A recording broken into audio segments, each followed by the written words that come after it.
All right, Mackenzie, thank you. A new board tasked with holding Baltimore's police department accountable is calling for more accountability of itself. Today, members of the Police Accountability Board voiced some harsh criticism for the mayor's office, who they say isn't setting them up for success. Fox 45's Rebecca Pryor has more on their concerns and the mayor's response. Rebecca. Kai, transparency is at the heart of what this board has set out to protect, but tonight they claim that that's being hindered because the Scott administration is being anything but transparent with them.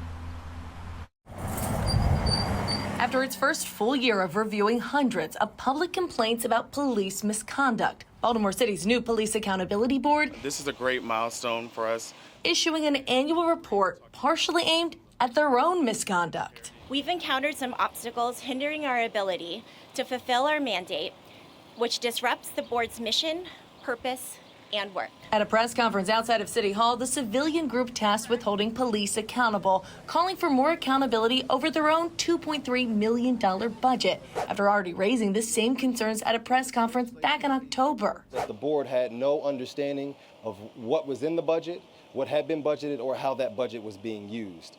Unfortunately, we are still here 9 months later, and there's still a lack of transparency around that. Board Chair Joshua Harris claiming the board has no control over its own funding and isn't getting any answers from City Hall on where it's going. Do you believe that misspending has occurred then?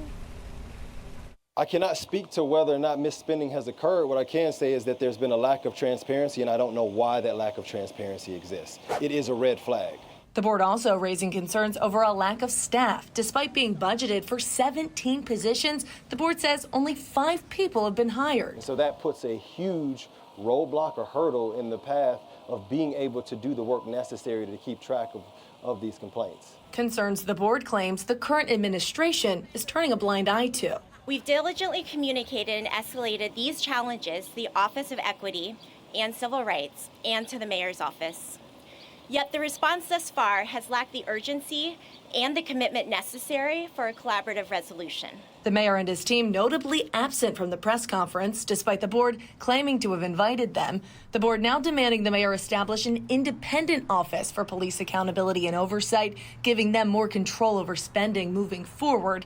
Additionally, they're demanding a thorough audit of past spending. At another press conference across town, the mayor not saying whether or not he'd comply or responding directly to the board's concerns. And I look forward to working with the entire board and the agency on how they can improve.